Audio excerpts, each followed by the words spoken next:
All right, guys, we are live. It's Monday afternoon. It hit the books time here, part of the Hammer Betting Network, alongside the man, the myth, the legend himself who loves to play man ball and root for his Detroit Lions. He is Joey Knish. I am merely Brad Powers. First off, the show, if you're new to the show, here's what we'll do. We'll recap what we just saw before we look ahead to the upcoming week, our biggest takeaways from college football week number 3. We'll take a look at some opening lines on the biggest games for the upcoming week. And, of course, the reason why you guys are all here, besides looking at Joey Knish's beautiful mug, we're going to give you best bets. The best bets already on fire throughout the first couple of shows. And let's start there, Mr. Knish. Well, first off, you're wearing the shirt, proud. A big not just a cover this time. A big win and blew up my teaser on the Commanders. How about them Detroit Lions? We're back on track, baby. Joey K coming to you crystal clear with a new My Feeling Good. Got the sound rolling now. Only took me a few months to get it right, but now our 2-0. Dan Campbell, I mean, all he does, he might as well go to the bank for you and just hand you a sack of money every week, because that's all the man knows how to do is cover football games in the NFL. God love him. I should have been on some line. I agree with you. I had some Commanders teasers that unfortunately the offense is too hot.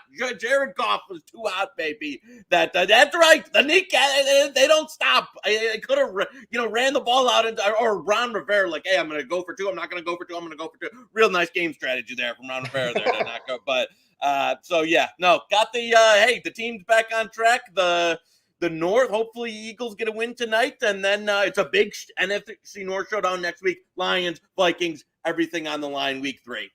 Pump for it. Speaking of everything on the line, best bets, red hot, you and me. Last week we went 5-2, brings our record to 10-5 so far. Not too shabby. We'll take 67%. If we could do that the rest of our lives, I mean, we'll give old Bezos and Gates a run for their money. That's how good we're feeling there. The most important, though, game goes to Mr. Knish. We go head-to-head.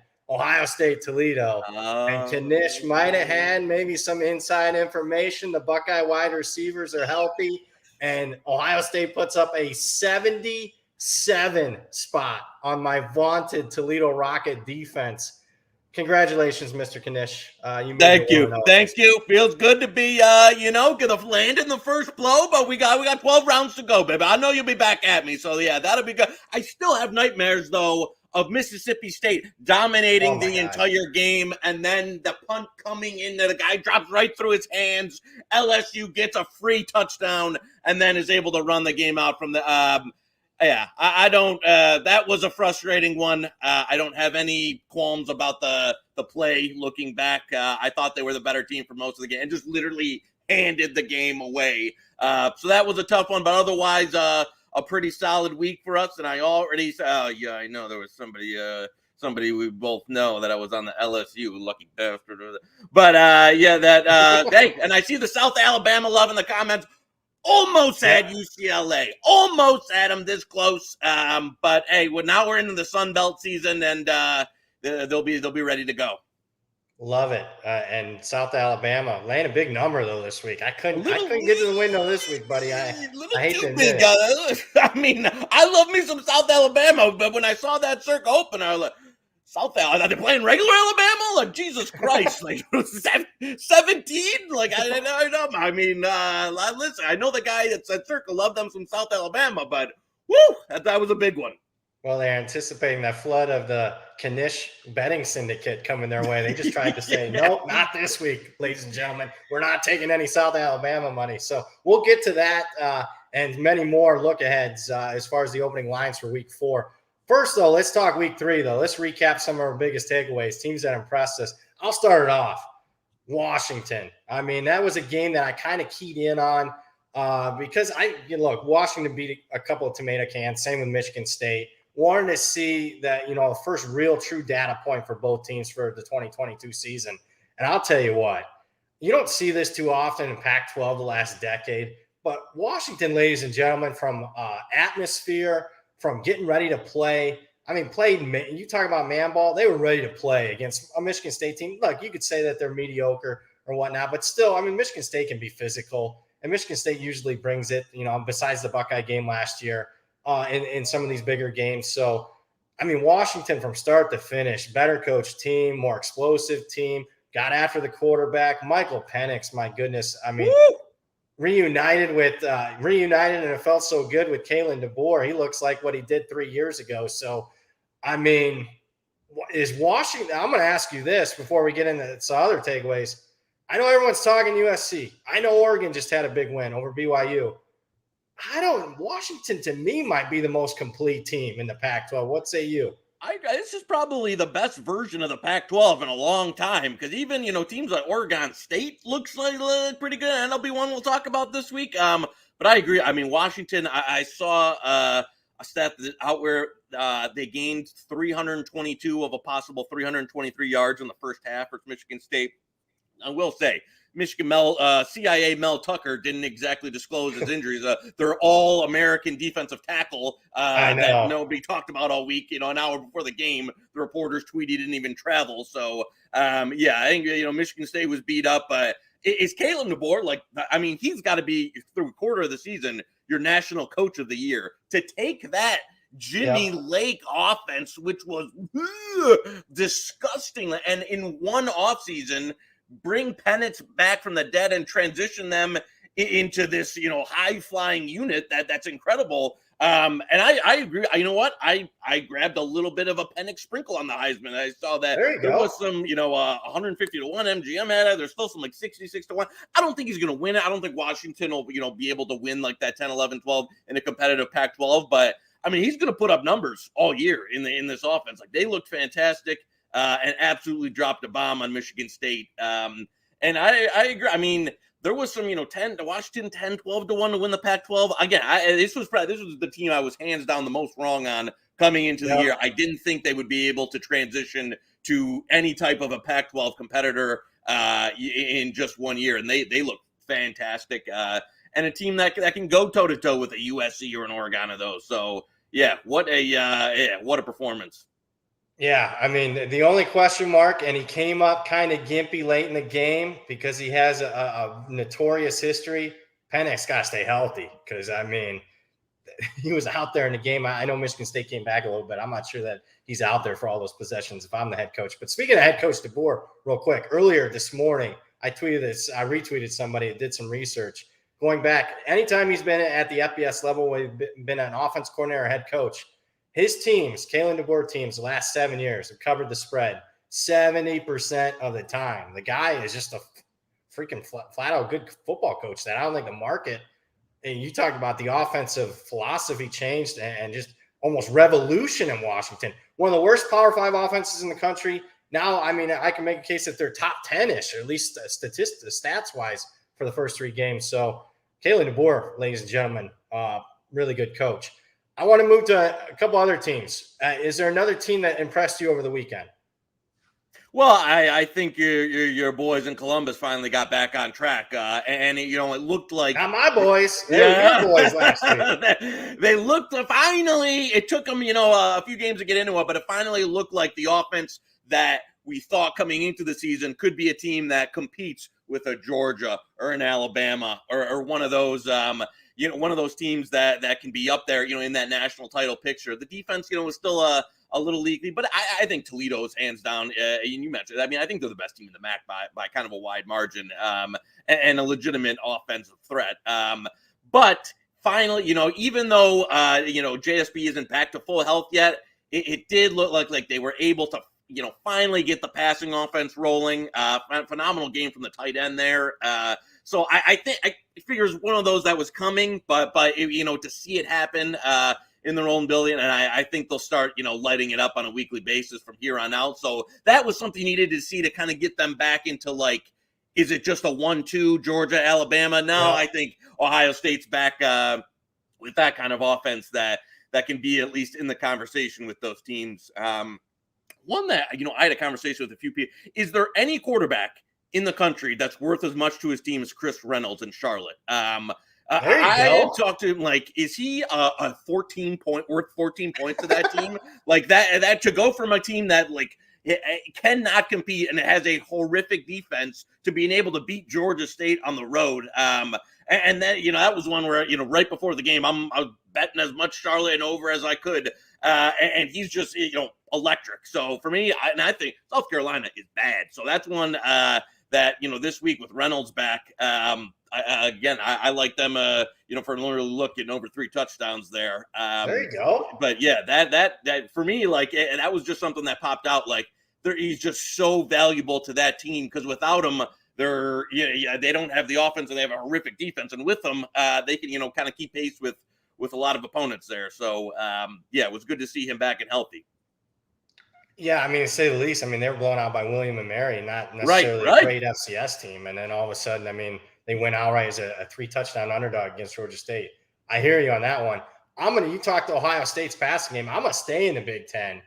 I'll tell you what, anytime a Big Ten team goes down to SEC play, SEC country, and does what Penn State did to Auburn, that raises a few eyebrows as far as I'm concerned, especially Penn State really struggled last couple of seasons running the football. What does James Franklin do? I'm not a big James Franklin guy, but what does he do well? He recruits very well. And what does he do? He goes out and gets one of the best running backs in the country, true freshman Singleton. When he's beating SEC linebackers, I know it's Auburn, they're mediocre in SEC and whatnot, but still, SEC speed, he's beating guys to the corner and making them look like they're pulling sleds. That was impressive that's top 10 teams do what Penn State did over the weekend, going down there and really taking it to Auburn. An Auburn team that I think looking forward, I want to fade because, the Buzzards are – and they talk about that War Eagle before the game circling. It's going to be Buzzards circling Brian Harsin, who I think this will probably end up being his last season if they can't turn it around immediately. No, I agree. TJ Finley is really bad. I agree. It's one of those where you start compiling a couple losses in a row, and then it's where's the floor? Because Harsin, is going to be gone. Does the team kind of check out? So, yeah, that's I agree. That's one to monitor that you could see it really go off the rails for Auburn. I agree. You hadn't seen – James Franklin was a great guy at accumulating talent, not so great at, developing and kind of making the offense work. I agree. They were a team where it was looking okay, outside of Ohio State and Michigan, who's the threat in the Big Ten that could actually beat one of those two teams? And I think it's definitely Penn State. It's really only Penn State the way I've seen it so far. So it's unfortunate for them. They're in the same division as those two. But yeah, that was a hell of a performance. And I don't know. You'd have to have things break right. It'll be tough for them. They'd have to beat the right Michigan, have the other one beat the other. So I'm not sure what Penn State, can really accomplish, but maybe they could be competitive as far as, being a threat to knock off one of those two. Maybe. They're in Ann Arbor. I doubt that one. And then the Ohio State game's at home, but it's not a whiteout. It's not a night game this year. So I hear you on that one. Probably a couple losses for Penn State. But look, I didn't bet the season win total was 8, and I wasn't running the window to bet over. I can tell you that. That looks like it might be a nice winner now for Penn State. I'm going to stay in the SEC. We can mention it briefly, but, I'm wearing the Alabama hat, but I'm here to tell you, Georgia crushing South Carolina. They're making SEC teams, Oregon, looking like what your boys from the Maize and Blue are doing to the Connecticut's and the Hawaii's of the world. They're doing it to legit teams. I said last week, I don't know if I would favor Georgia over Alabama. I'm here to tell you after watching that last week, yeah, I would favor Georgia over Alabama on a neutral field at this point. So, I mean, Georgia, even with all that talent lost in the NFL, I mean, Kirby's got it rolling now. They got a legit passing offense for probably the first time since he's been there. Which is great, with some of the quarterbacks they've had, and kind of, Justin Fields comes in, doesn't really work out. They brought in Jamie Newman, gets kicked off the team before the season even starts, and then now it's like, Stetson. That was the one thing I never saw was the progression of Bennett from game manager to now like a legit effective passer, SEC quarterback. So yeah, Kirby's had those. I think we've seen like it's that for Texas A&M brings in a ton of talent the first year they're not ready. Like you've got some other teams that have brought in. Like Georgia's been doing that for 3, 4, 5 years, and now you're seeing kind of the fruits of that. Just be able to reload when you're stacking back to back top 5 classes. Now it comes in where you can lose. A dozen NFL players and just reload, and boom, you've got guys ready to go. And even like. I had heard, the third strings, like South, like you've got these kids that are coming off the bench and still just like beating South Carolina to death. So yeah, they're loaded, they're deep, and I didn't see the Bennett progression coming. But no, I agree with you. Now they're 100% best team in the country, will be favored over anybody. And depending on what Alabama can get together here, it would kind of depend on the margin. Before we turn negative, any other teams impress you? If we're going a little bit, I gotta give our Rock Chalk Jayhawk some love there for what they've done. I tweet that like Nebraska's dicking around with Urban Meyer when the best coach in the region is a state away with what he's been able to do to Kansas and their running game. I mean, I think they could be going bowling, for a team that's, barely been able to win 2 games going on 5+ years. They've got a legitimate offense. I think the defense is still a little leaky, and the Big 12 is pretty even, top to bottom. But from what he's been able to do in a short time span, and it was a team that I thought Kansas, they actually had some players, even under Les Miles, to bring it, like not like any fantastic but like legitimate guys that should be able to be Power 5 player, and now he's come in and be able to put it together. And I mean, your boy Olgo, ooh, that's an expensive contract that he's got going for a guy that can't coach his way out of a shoebox. So no, I got to give Rock Chalk some credit there. And they'll be one of the. I unfortunately, I didn't think they were. I didn't get them in the money line round robins early enough, because I think the market's gonna catch up. And to be honest with you, I'm probably on the Blue Devils this week, but. I'm waiting for a 10 there. Yeah. Maybe. Because that's another guy that's done a really good job at a basketball school and fast, quick, in a heartbeat, and Mike Elko at Duke. But yeah, I mean, there's some offensive metrics that have Kansas #1 in the country right now. That's incredible. Look, West Virginia and Houston are great teams, but they're not bad teams. And, right. I mean, they're moving up and down the field these are teams that would beat Kansas by 40 a year or two ago. Yep. So, to go from, the 3-5 touchdown dogs versus these teams to beating them in a short span of time is quite impressive. Yeah. Let's go negative, though. You mentioned Holgorsen. What a bum. I'll mention a few others. Speaking of a bum, a guy out of a job right now. How about your boy, old Herm Edwards? Arizona State losing outright as a 3-touchdown favorite. I mean, you were up all night in Ypsilanti, baby. Just the Ypsi view. If you've been the Ypsilanti, the great entertainment there at the Gentlemen's Club in Ypsi View. There, that where the team was heading back all night. What a victory! I saw it was. I didn't fact check this tweet, but it was like the first time a MAC team has beaten a Pac-12 team in like non-conference play, like in years or maybe ever. So they were like checking those. So and it wasn't one of these like fluke 5 turnovers. It just ran in and beat the hell out of them. So start to finish. Yeah. Start to finish. Not surprised in the long term. In fact, Herm impressed me his first couple of years, exceeded my expectations, but in the end, I think we could kind of see it coming. We can actually see it coming considering what they dealt with off the field the last year or so. So no surprise he's one of the first guys fired. I'm not buying, after lining up and betting Nebraska last week, saying, Nebraska will get the 1-game bump. I'm not into the 1-game bump with interim coaches for right now, and certainly not with an Arizona State team taking on Utah this week. So I don't think things get any better for Arizona State until we see that new head coach. So I got a big thumbs down for the Sun Devils there. Another team that I think is going to be replacing their coach soon, Georgia Tech. I mean, just a total non-factor, no-show against Ole Miss, get shut out. I think Jeff Collins, another one you could probably see coming at the start of the season. Yeah. The transition away from the options taking longer than expected. But then, I mean, his big thing was supposed to be recruiting. He can't keep guys on the roster. Gibbs is at Alabama. Just nothing's ever gotten better there, and I expect him probably to be fired pretty soon. So another thumbs down for Georgia Tech. Anybody that came up short as far as you're concerned? Well, I'm going to tell you, we took a little bit of slack on the show last week for saying Drew Pine was, didn't belong as a Power 5 quarterback and shouldn't be. And he looked every bit of a lower tier MAC quarterback. FCS.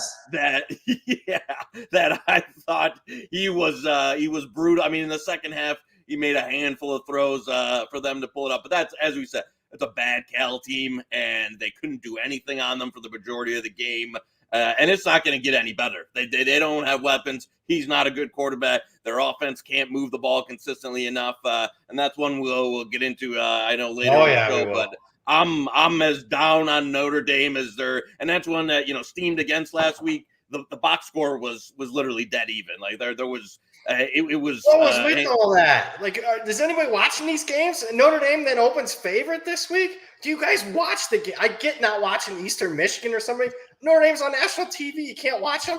What the hell? I don't know. Like there was. I mean, for that to get up to now granted that my heart say when that scoop and score was running back, I was falling to my knees in the living room. But I mean, that was a game Cal could have won with a few breaks the other way and a total yardage just like dead even in that. So their offense is miserable, and I don't think the defense isn't by any means an elite unit. Agreed. Yeah, it's good. It's serviceable. Yeah.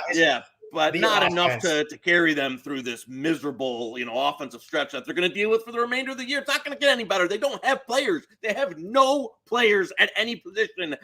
So yeah, they're going to have to, get in the transfer portal in the offseason and bring some recruits in because it is a miserable offense, top to bottom. And that's everyone can get on Freeman, but he wasn't coaching offense the last 10 years. That's on your boy Kelly, and you could see it coming a mile away with those recruiting classes the last couple of years, not getting basically anybody offensive skill talent besides Mayer. So we'll get into more of that later. Mentioned Nebraska a little bit. I mean, I don't need to bring it up. I bet him last week. Had great CLV. Oh wow, him and the trophy. They're done. I mean, that game was done, 10 minutes in after they score first. So that was a pathetic effort, I thought, from Nebraska. Who can they get? Lance Leopold is a guy that I would certainly go after if I'm Nebraska, but how good of a job is that? I don't even think – I'm going to be honest with you. I don't even think it's a top 20 job anymore. I know they got a great fan base and people care. Yeah. As far as the recruiting base, they don't have it. I mean, their identity was lost when they joined the Big Ten. So, I mean, I get it. You want to get away from Texas, but when you got away from Texas in the Big 12, you got away from your recruiting base there. I mean, how many Division I players on a yearly basis are in Kansas, Nebraska, or whatever? So right, and they just can't. I mean, when they were rolling in the night, they were getting guys from LA and Miami, and legally or illegally. Those guys even pick Nebraska on a map if they had to point it out. I mean, I don't know what they were doing to get him there, but they were getting them there, and kids were wearing the Nebraska colors and thought it was. That's all gone. I mean, that's a generation away, and now. It's like, why would you ever come to Lincoln, Nebraska? And as you said, there's no local recruiting base. Kids don't have to go to, that to get on national TV or to playing big time games anymore. If you're in, the South Florida or something, you've got a dozen programs to pick from right there that you can go to. So I don't know what they're going to do. And as you said, the Big 12 or, any of their Texas or Oklahoma, I mean, they're not getting any of those kids from there. I don't know what they can do to res. I mean, because as you said, the defense does not have players. It's not a coaching thing. It's not a scheme thing. They don't have power 5 talent on that defense. And it's not going to be a quick fix. I mean, it's going to have to get in the portal and a couple of recruiting cycles, and those people are insane. They still think it's 1994. It's not 19. Like you can't get the result. I mean, 7-5, 8-4 are good seasons at Nebraska, and that just is what it is. And especially after this Big Ten realignment, they're going to be mid-tier in the pecking order. USC's coming to town, and like the Penn State, you said Penn State's got the things rolling, and so. They're just not as far as like the mid lane. Like Iowa's a better mid like plains team, and Wisconsin with their identity, like they're just a middle of the road Big Ten team. And I don't see how it changes. Well, on Nebraska's fans' behalf, I get it. Hey, we're not going to be mid '90s Tommy Frazier, Tom Osborne anymore, but we can't beat Iowa or Wisconsin. And so I get it from that perspective. But I'll say to you guys fired guys like that had you 9-10 wins a year, and Frank Solich and Bo Pelini. You were winning 9-10 games a year, and that wasn't good enough. So you get what you deserve, and going to be a long stretch for Nebraska unless they hire the right coach. Any other negatives, teams that you downgraded after last week? Yeah, I saw some people in the comments saying Florida. I mean, they should have lost to South Florida. I agree. That was one that they got outplayed 100%. And they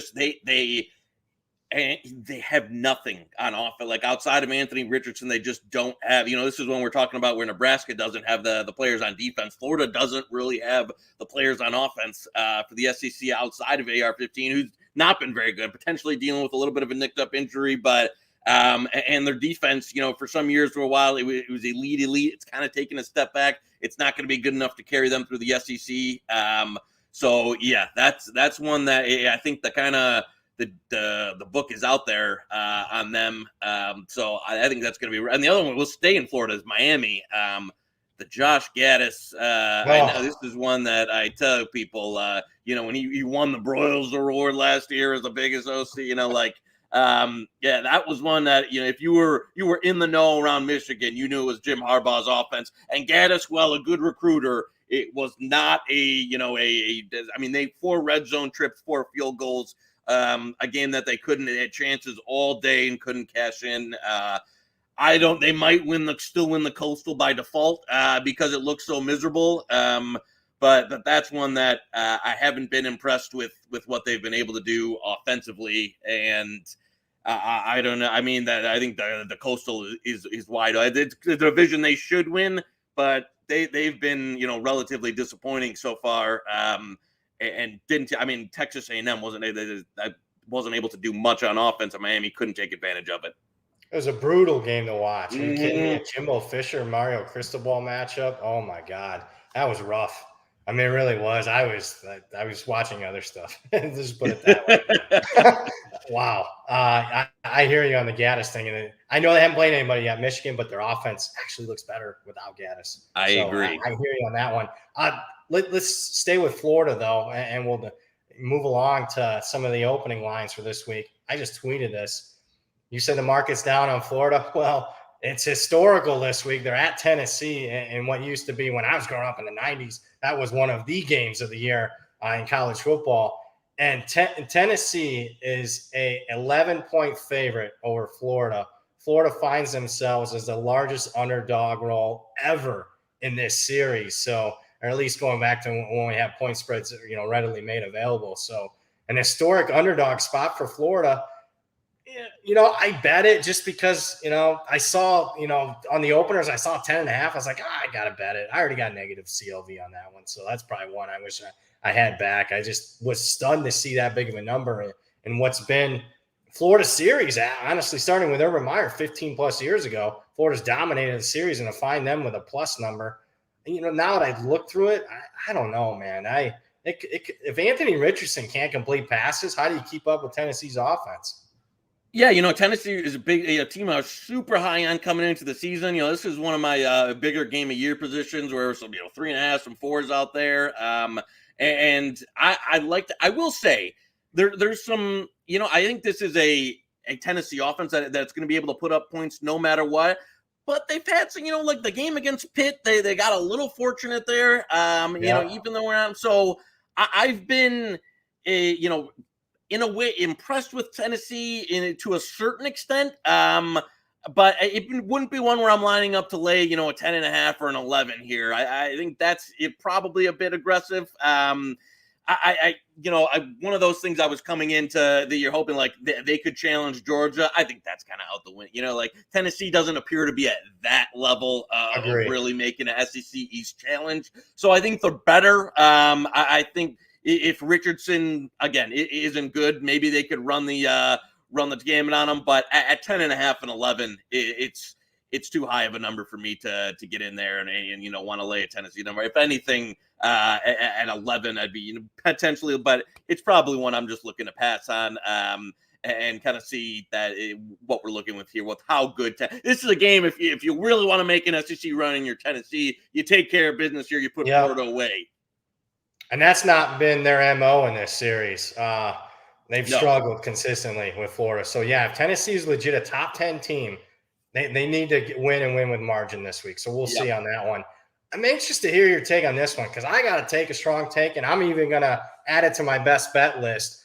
Clemson laying 7 at Wake Forest. An intriguing matchup. Wake Forest gets Sam Hartman back here in the last couple of weeks. I'm here to tell you, should have lost to Liberty, though, last week. That was not a good look for Wake Forest. You could say peeking ahead to this game. We'll see. What's your take on this one before I give my strong take? The issue for them in this series has been, they run that, the delayed RPO, which I like from an offensive design. It doesn't work when your offensive line gets blown up, though. When you're going against an elite DL like that, it's just one of those games where I think it works in almost every game they play, and I like the design off. In this specific, it's like a triple option team going up against Clemson, where Georgia Tech would never be able to gain any yards against Clemson, or when they bring an FCS team. That kind of style of offense that Wake runs, it's like I just don't think they have the dudes for this type of opponent.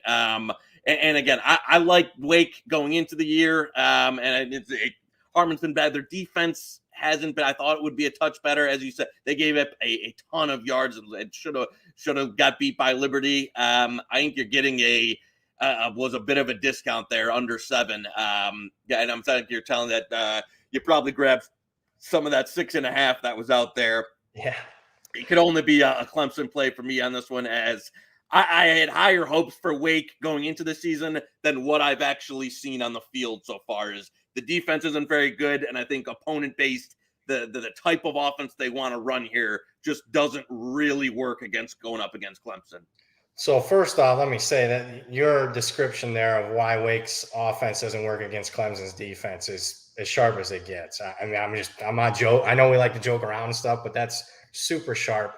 I was going to mention the series history. I mean, Clemson's won 13 straight. You've had 2 coaches that have been there a long time. So, and Clemson, out of those 13 straight, 12 of them have been by 14 points or more. I even go to last year. I mean, Clemson's worst team in 7 years, arguably Wake Forest's best team, maybe in school history. And I mean, it's a 4-point spread, and Clemson just dominates that game. So I look for something similar in this one. I think Clemson's, hasn't really played anybody yet. I know they played Georgia Tech, and they, messed around with them for a little bit. Furman wasn't that great.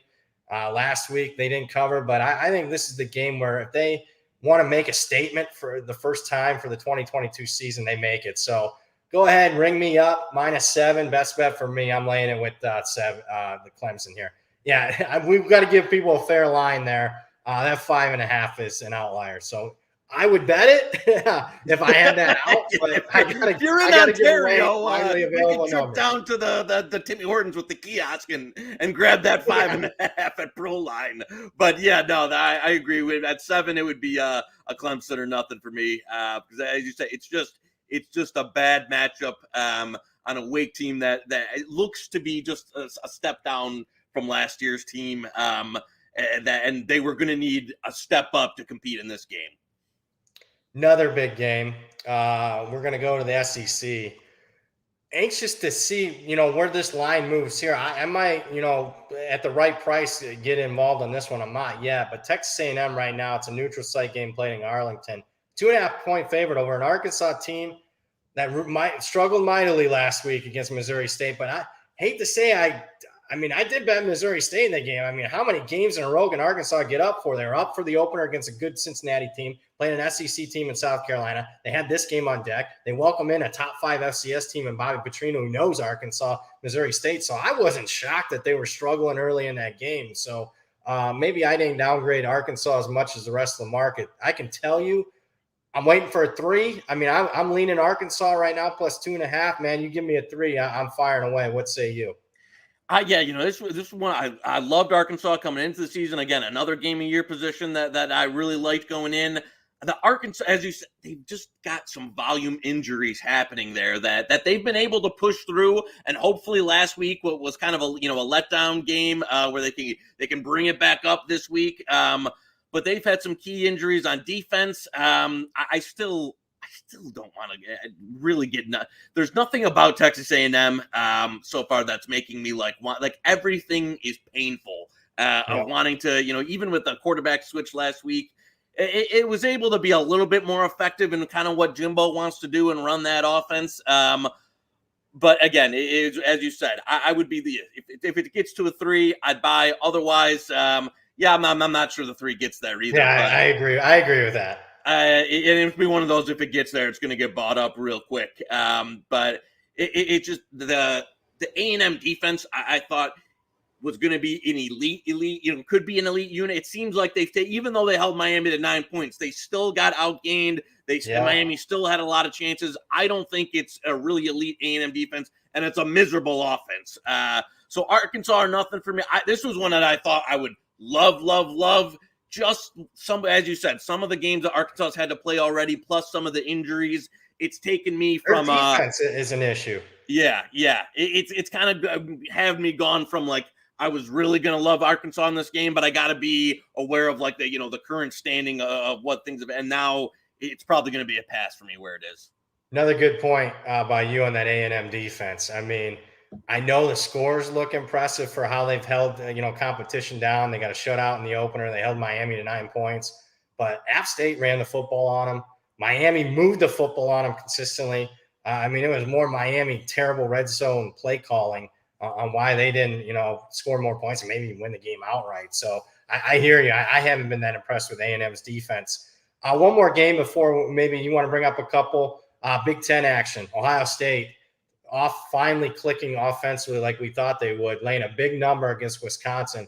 Buckeyes 17.5. I can tell you, I did get involved. I laid 16 on the opener. I wouldn't have bet 17.5, but I do think the Buckeyes are the right side here. I don't see how Graham Mertz can keep pace with this Buckeye offense if they're indeed what we saw from last week. What say you? Yeah, I lay, I was able to lay you beat me to the 16. I was able to lay the 17. Now it's crossed through 17, most plays 17.5, 18. I'm honestly, I'm still okay with for a half play on a 17.5 there. This was one, thought Wisconsin, this was going to be one of their worst teams in a while. And I haven't seen much and this is what we talked about with with a Wake Clemson matchup. This is just such an awful matchup Wisconsin-wise for what they want to do. They're not going to be able to line up and slog it and run it, I don't believe. And just on the back end, they don't have the speed and the talent to keep up with Ohio State. And now going into the shoe, it's just one that, as you said, I don't think they're going to be able to keep up. I don't think Wisconsin's passing game is good. And I don't think this year's Wisconsin team is really good. Just a team going in that I didn't think was going to be, they've been able to do it with like these, very meh recruiting classes and kind of no-name guys and develop. They've been running that thing for a long time. They've always kind of been better than outplayed the recruiting rankings and outplayed their talent. It feels a little bit like it's kind of caught up to them this year. Yeah.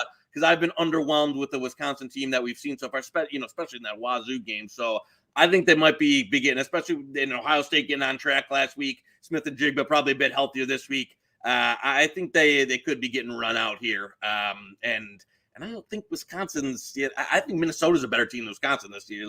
I don't think they're just going to, default be able to win the West or anything. So it's kind of a position where I don't see how they keep up here. I hear you on that one. Any other before we move to some of the lines that have stood out to us? Any other big games that jump out to you? You know, one that I'm going to be keeping an eye on, that's that Stanford Washington one. There you go. For two teams that I didn't think were going to be very good coming into the year. That I'll admit I was too down on both. And a game like Stanford Washington, like 2 years ago, what's the total? Like 43, and now it's it's right around 60, 61. So like both teams that have gone through dramatic shifts in the offense they type of run. And one that I'm more intrigued by the Pac-12, kind of top to bottom than I thought I would be. There is a game that I would have never had on like the rotation to watch, but it's a couple teams both running kind of fun offenses now, both with quarterbacks that are playing well. So that's one that I'll keep an eye on. As far as I don't think Stanford is really live as far as a Pac-12, but as we said, Washington might be, and we'll see. Can Washington then follow it up with another performance here against Stanford in a game where they're laying close to 2 touchdowns. So that'll be interesting. Also, from the heart there, Michigan finally plays an opponent with somewhat of a pulse that isn't a bottom 5 team in the country. I laid some 16.5. That was a little short for me. Circa's actually got a 16 right now. So they're begging for a little bit of Michigan money there, which you never want to be on the side where Circa's wanting to get bet into, but I just had that number a little short. I was up around 18.5. And traditional, this is a series that since Harbaugh's been at Michigan, the Maryland offense hasn't really been able to work. They're very explosive play based, not a team that's going to drive up and down the field. And since Michigan's switched to this McDonald and Jesse Minter defense, they're not really giving up a ton of big plays. It's kind of designed to take that away. So I don't know if Maryland will have a ton of success here, but it's a huge step up in competition. So it will get a little better feel to see if Michigan's the real deal here, depending on how they perform this week. So I'm looking for, I just from a fan perspective, it's nice to see them to play somebody that, actually has scholarship athletes than what I've watched the first 3 weeks. So that'll be one I'm keeping an eye on.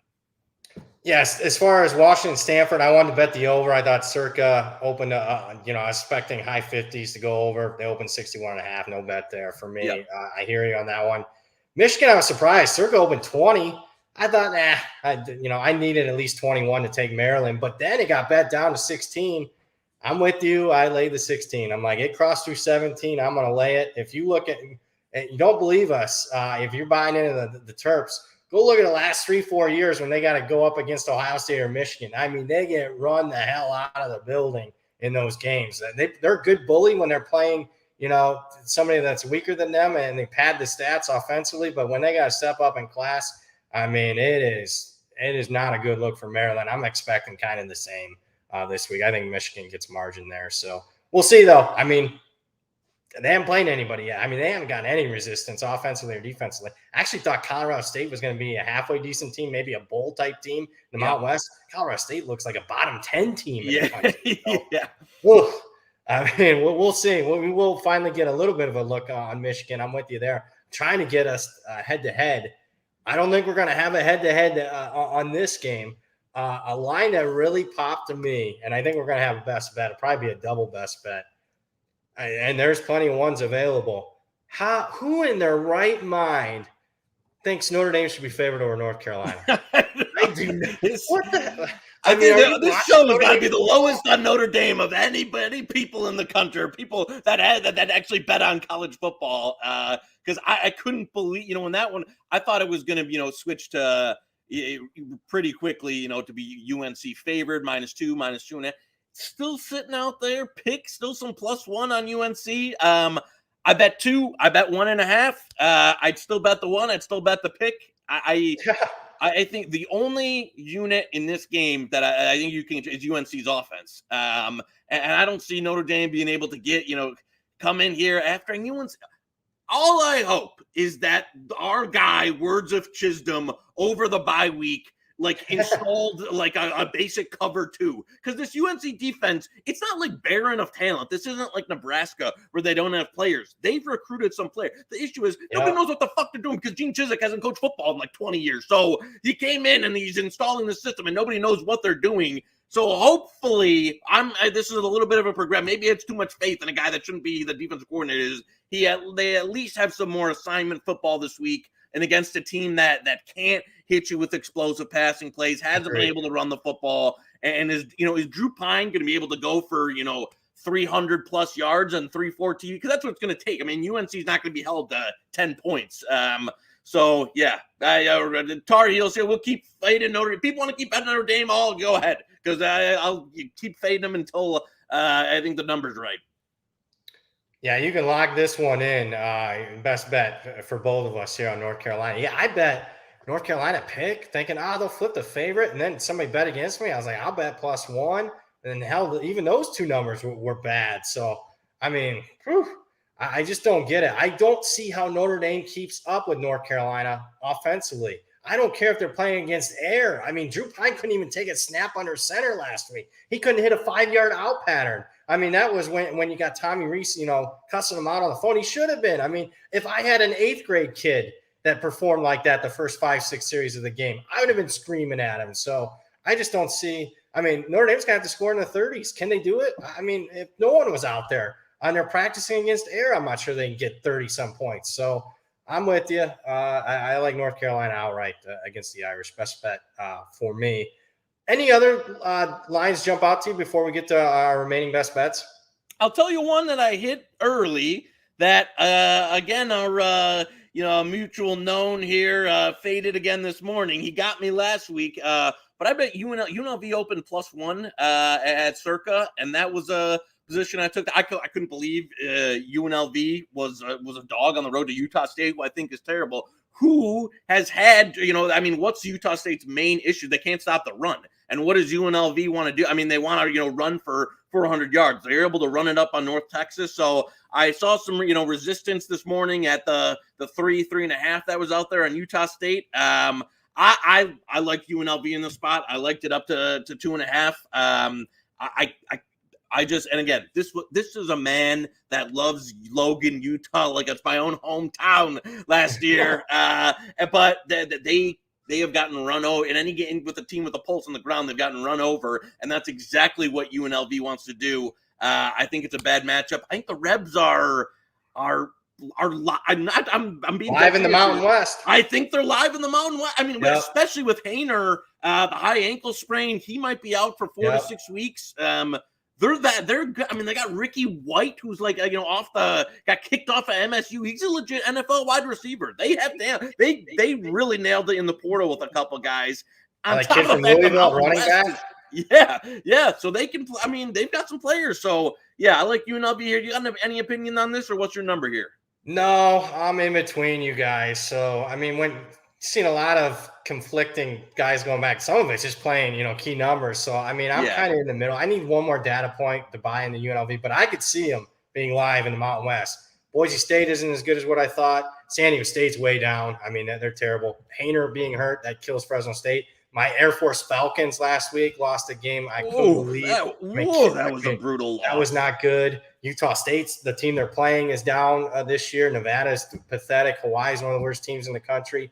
So you tell me. I mean, I think that going through the entire conference sounds pretty good for UNLV, especially if they can get another confidence boost and win. I mean, they embarrassed North Texas on the scoreboard last week. North Texas is a bowl team, folks. So should have beaten Cal too. I mean, and maybe a questionable should have been pass interference late in that game. They go on the road and beat Cal UNLV last week. So I can see it. I just need one more data point. I'm gonna let you two guys battle it out. Well, now they got hopefully no UNLV muff punts inside the 5 late in the game to blow the cover there. So yeah, I'm high on UNLV, and unfortunately my beloved Ags they look rough this year, and I don't think it's able to turn around, especially against this matchup. One, I'm going to actually ask you for your opinion, and I'm going to ask the chat for their opinion. Are we going to see a 7 on USC Oregon State? Are we going to see a 7 in your opinion on that one? We saw it yesterday. It lasted 3-4 minutes. Do we see it again this week? So far, I don't know. Lincoln Riley got the $100 million, and he also got some of the best luck through Oh a my handful of games God. that their turnover margin's incredible. Jake Hayner, blows his ankle out, in that The game. backup So came in and was moving him up and down the field. that right, someone's going to be able to take advantage of that USC defense, and it might, Oregon State. I mean, they put up. I know it was FCS opponent, but Montana State's good. They played in the national championship game last year. Yeah, they put up a number on them last week. So this is one. There were some early bad Oregon State numbers out there that were 9, 10. So able to sprinkle a little bit. I agree. It's one for me. Again, 7's a buy point. I even think 6.5 it would be okay there. I think their Oregon State is live this week. Don't get me wrong, USC fun to watch.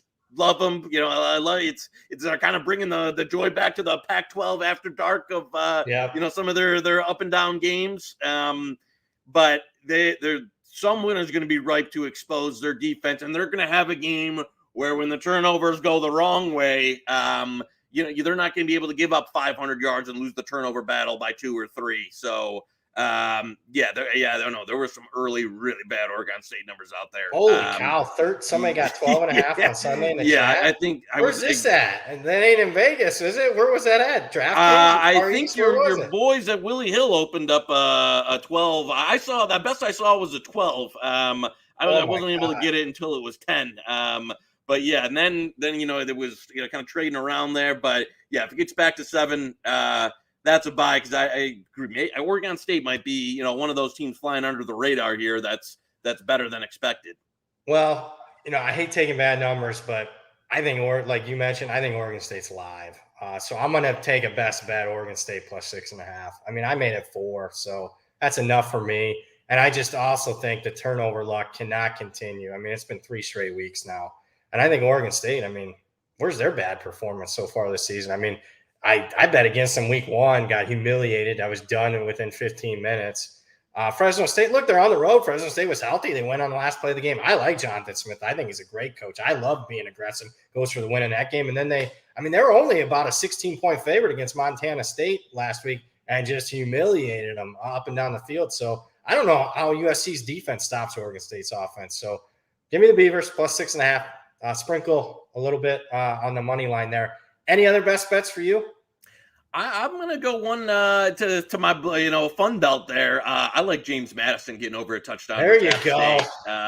That's one that I had a big bet on 10. I still like it over at 7.5. When was it 10? There. Yeah, they did 10 for a minute there. Okay. And I go, well, if you're all the Ontario folks in Pro Line, run that guy Tim Hortons, bring enough cash with you to get down there. But yeah, I like the 8, the 7.5. That's another one. I think JMU is live. I thought they might take a step back this year, especially on offense and the quarterback position. No, they look good. They have the very comparable talent to App State. And App State's luck. But probably my worst beat of the season so far. I had under 54.5 on that App State Troy game, and it's sitting 54 and the Hail Mary. He brings it over. So yeah, that was a fun one. But yeah, I think App State is, and again, this is one of the, we talk about how many straight games can you get up for. Yeah. The spot here is beautiful for James Madison. This is one I'm a little surprised it's still sitting over a TD. I think this goes to possibly through the 7. I like James Madison a lot here. I think they're live. App State, they want to run. James Madison defense should be able to take away a lot of what they wanted to do. And Troy's offense had been miserable to that point. App State, outside of that Texas A&M game, it might be a bottom 10 offense. They got rung up by UNC. They're giving up plays to Troy. It's been very good. I think JMU's defense is here, and they had the week up to get ready. So yeah, give me James Madison here. That's another one. I think they're live. This is probably at current. What's widely available. This is probably my favorite play on the board right now. Yeah, I'm not sure if there's a better spot. One of the top spots I've seen in college football throughout 4 weeks. JMU's impressed. They're off a bye. App State, North Carolina game week 1. Obviously, high-scoring affair goes down to the final play. You beat Texas A&M, one of the biggest wins in school history. you have College game day on campus and you win on a Hail Mary pass, and now you play JMU. How many times as a Sun Belt team I think another team that's about a touchdown underdog live. I would not be a bit surprised. Not only would I be a bit surprised if JMU won the game, I could see them winning with margin. I mean, that's one of my top plays of the week. So you get no disagreement from me on that one. I had another one, but the line moved on me a little bit, so I'm not going to give that one out. Let me tell you a game that I'm waiting. I'd be interested to see your thoughts on this. I'm a buy spot with Baylor +3. I mean, I bet it already at a bad number. I mean, I took Baylor +1. What's your thoughts on this? I think Baylor's better. Why would they be getting – I mean, if the market moves, even right now I'd bet Baylor. But, I mean, if it moves do you see it moving to 3? I didn't, I agree. I was a little surprised they got up. I thought we would kind of settle in right around a pick. I agree. That's one, we had talked about earlier, waiting to where is ProLine Plus? I keep seeing. Where is this book at? It's a Canadian, like the Canadian registered. I got to move with Chernoff and Pizzola and all them guys. What the hell? What am I doing here in Vegas? I know. We need a Ontario runner there, but yeah, that's one that I was kind of sitting there, waiting to see if a 3 pops. Looks like Chris is a little bit juiced on the 2.5 right now, so I'd still be surprised if it got there all the way. But no, I agree. You know what? Iowa State's been great. That Matt Campbell defense has been great at shutting down like the wide open passing offense, that cloud zone, the teams that want to throw, like the Texas Techs, the West Virginia, the teams that want to throw. That Baylor, exact opposite end of the spectrum, where they just want to line up and man ball you here. And I agree. I think you're getting the better team here, taking the points on the road. Iowa State, it was kind of always expected to be a down year. And it haven't done too much. I mean, they play the historically ugly game versus Iowa, and are able to come out on top. I think you're really paying a premium here on the Iowa State at this number. I would love a 3 on Baylor. Not sure if it's going to come, but I'd still be in for because I've just been kind of watching. But at 2.5, even if that's as good as it gets, this one's I see steaming back the other way. I'll be looking to grab some because that's a side that I want to be on there because I was surprised this got out of the pick range. I am too. I mean, I made Baylor 1, so I was expecting them to flip the favorite. So we'll see. Any other best bets for you? I think I am all set. I think as far as I'm concerned. This is one I said I'm not gonna. It's not gonna be an official, like best bet in that. But I'll tell you what, if there's people don't usually tease college football, and this is what I usually don't recommend to tease college football. If there's a teaser spot in college, it's this Iowa Rutgers game where it's 7, you can take Iowa down. Rutgers is going to be missing 2 of their 3 quarterbacks on the roster on a game with a total of 35. Iowa was able to get a couple of their skill positions back last week. This is one.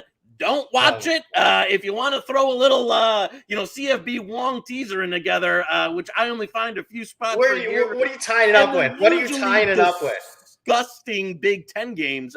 Hey, you want to throw me, a Baylor 8.5 with an Iowa minus 1.5? Baby, give me a little bit of a college football. It's funny. Some of the legals actually will give you like a plus 110, plus 120 on those. So don't make a habit out of it. But in these disgusting games with the low totals, I actually think there is a little bit of value, especially once you get into conference play. So that is Joey Knish there. That is not ever recommended by me, Brad Powers. Hey, you find a couple of the right spots there, and it can be the low total conference games, baby. Set me up with a little bit of an Iowa tease. Oh my goodness! Wow, I didn't think we got to go head to head on one. Now, with that being said, I've done it in the past, but it's just being a pure degenerate. So I bet the over in the game. I can say, speaking of degenerate, I took over. I'll probably lose. I took over 35.5. A lot has to go right for you to go under 35.5. There can't be anything defensive, special teams. So we'll see. I'm expecting watch it. It'll be 17-10 type of game.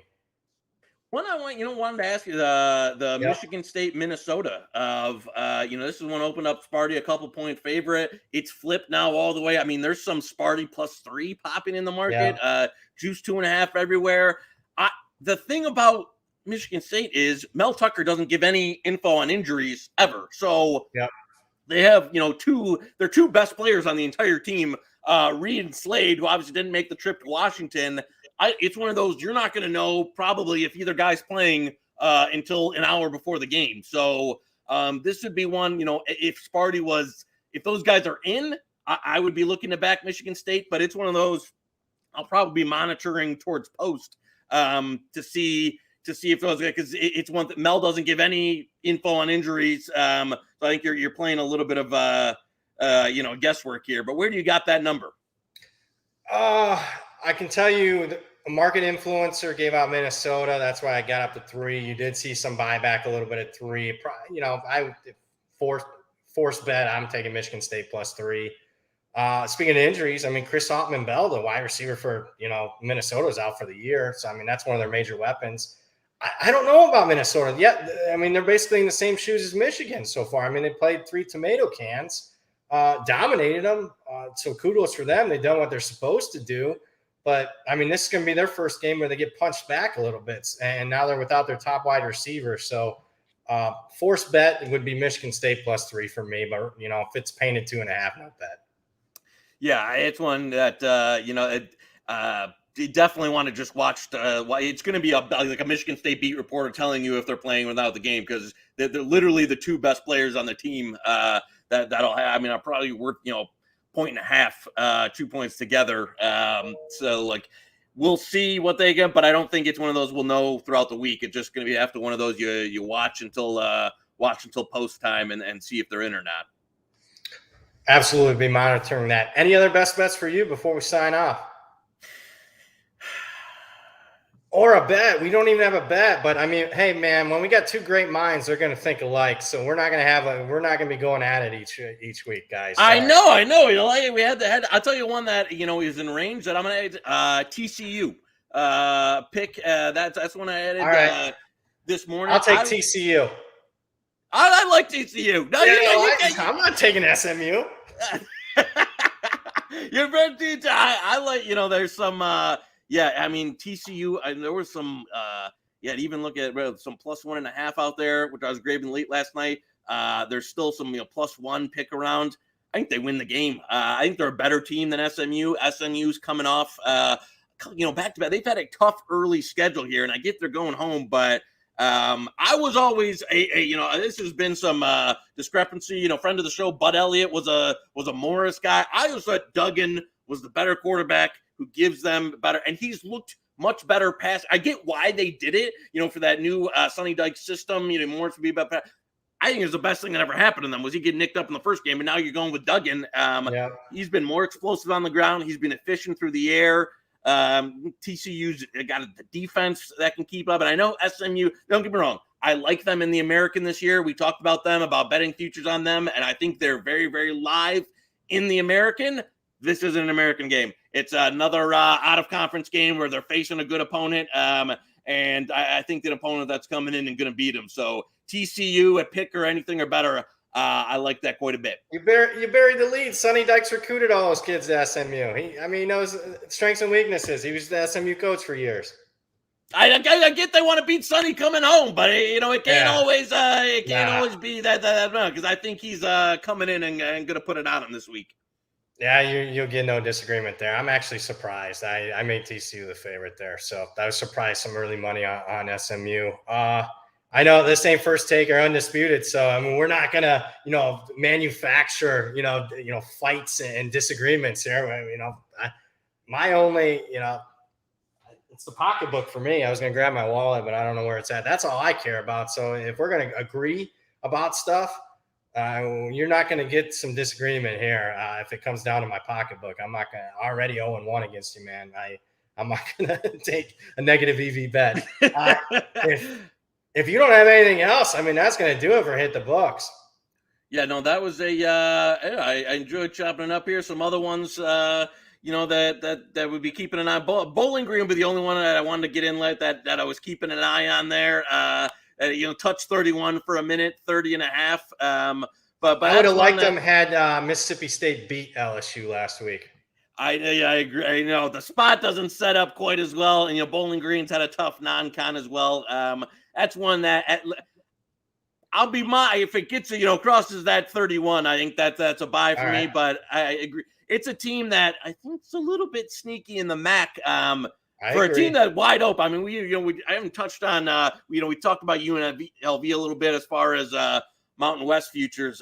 The MAC is wide, especially the outside division. I think it could be wide open. We'll see who puts it together here going into conference season. But Bowling Green, that was impressive to beat Marshall last week. So yeah, I'm excited for that to get into the scummy conference season for some of the poverty conferences. But that's one that if it crosses the 31, I'll just have to buy based on the number.